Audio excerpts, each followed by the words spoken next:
Westeros is famous for their mommies, strong, powerful women, but do you know who the OG baddie was? The woman who had men fighting just for the honor of sitting next to her at dinner, who had brothers trying to off each other because they wanted to offer their hands in marriage to her, only for her to be like, no, I'm okay. Do you know who that is? Well, let me tell you. Allow me to introduce you to Miss Shiera Seastar, one of the great bastards of Aegon IV and one of the purported most beautiful women to ever exist in Westeros. Congratulations, ma'am. Now, Shiera is fascinating because she is shrouded in a ton of mystery. She's a character that has so many rumors bouncing around about her abilities, who she was into, frankly, and whatever happened to her, which is a mystery to this day in the books, in the lore, just in general. So let's go back to her beginning and kind of establish who she is and how she fits into the context of the greater story. So let's go back to Shiera's beginning and kind of establish who she is and how she fits within the context of the greater story. So Shiera Seastar, as I mentioned earlier, is one of the great bastards of Aegon IV. Aegon IV was the very big, like, tubby Targaryen king. He was awful. He looks like Henry VIII and honestly acts like him. But he caused a lot of issues for the realm. And the issues sprang from the fact that he had a ton of bastards. Now, there were his everyday bastards, which possibly were, dozens upon dozens, maybe even 100. Who the hell knows? This man got around.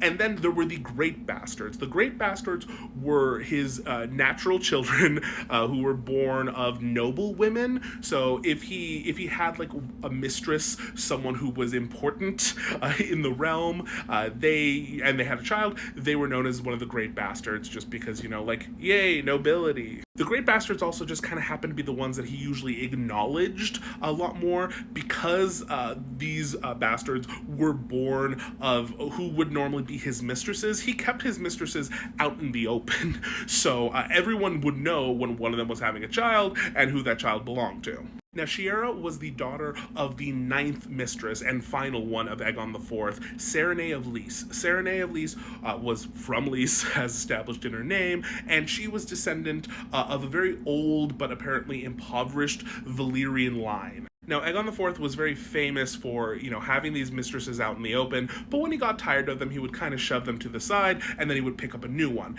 And so the fact that Serenay basically lasted the longest makes her kind of special, because people are like, oh, how the hell did you do that? Now, there's lots of rumors surrounding her just in and of herself, which are a little hard to verify, because there are reports from the maesters that she was kind of haughty and people generally didn't like her attitude. So that could also explain the fact that a lot of people said that she was rumored to practice like dark arts and magic. We don't know. It could be, the rumors started because they didn't like how she acted, or maybe she legitimately did it, because Shiera Seastar also had those rumors follow her around for her entire adult life. Now, Shiera's mother would pass away during childbirth, leaving Shiera to be raised at court. She was named Shiera after the Star of the Sea, hence Shiera Seastar. Now, as Shiera grew, she drew the attention of countless men, because she was known to be the most beautiful woman of her age. And I think you can really see that in the illustration here. I mean, she looks gorgeous, she looks very sultry, and she could get it, which she did basically whenever she wanted, from whoever she wanted. So, you go, girl. Now, it's been said that everyone would try to outdo themselves to get her attention. Poets would try to write, the more beautiful poetry. The singers would try to write the more beautiful songs. People would fight each other. The men would fight each other so that they could sit next to each other at the dinner table. And sometimes, that would happen because they were fighting each other.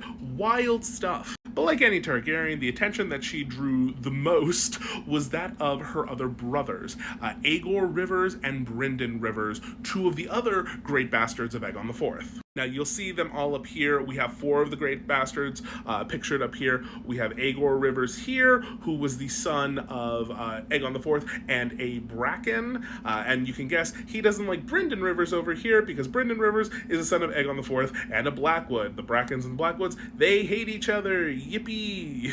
Then, of course, you have Daemon Blackfyre over here. He's not really important here, but he was in the illustration, so hey, Daemon. And then there is another little illustration of Shiera looking sultry as ever.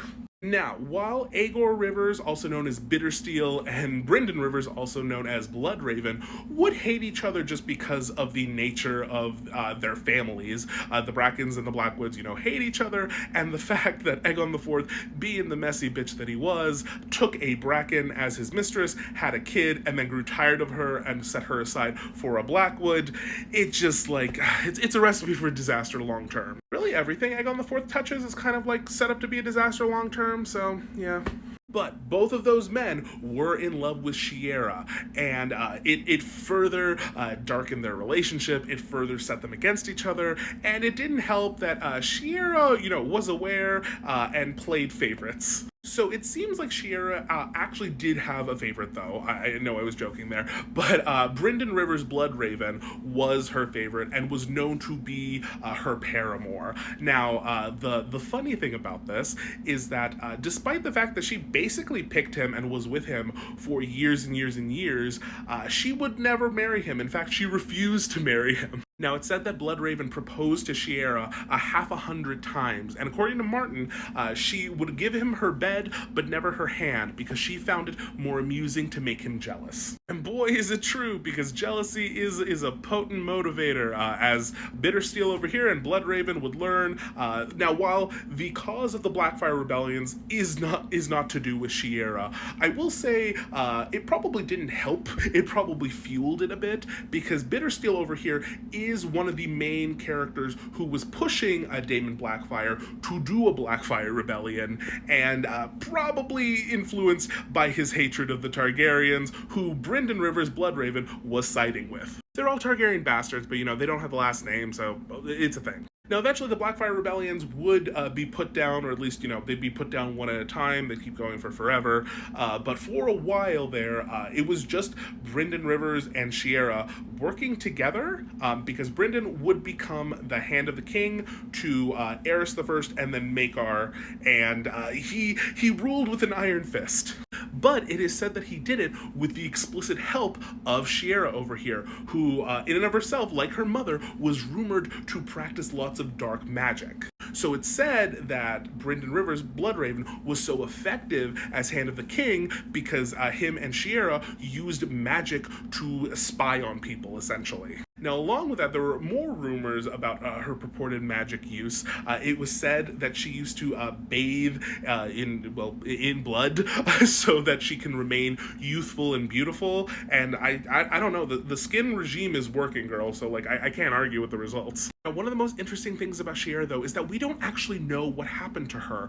She kind of just disappears from the narrative at one point. But from the little that we do know, we know that she never married. She never accepted any of Bloodraven's proposals. And we know that in the present, Brynden Rivers' Bloodraven, when he's talking to Bran, they're in the tree being all three-eyed crow and stuff, he mentions that there was a woman he desired in the past tense. So it's in the past. We don't know what's going on with her. Now, there are, of course, lots of theories out there. The big one, which, if there's going to be a theory involving her in the present, this is the one I buy. It's that she is Quaithe. Quaithe is the masked person who talks to Daenerys a few times throughout the books. She appears once in the TV show and then it gets dropped. But there are rumors that Quaithe is actually Shiera Seastar. Quaithe is a shadowbinder from Ashai, so the theory goes that eventually Shiera would leave Westeros, travel there as she basically accrued new dark arts and magic. And so along with this, one of my favorite theories, though I don't know if it's true or not, just it's a favorite, I think it's fun,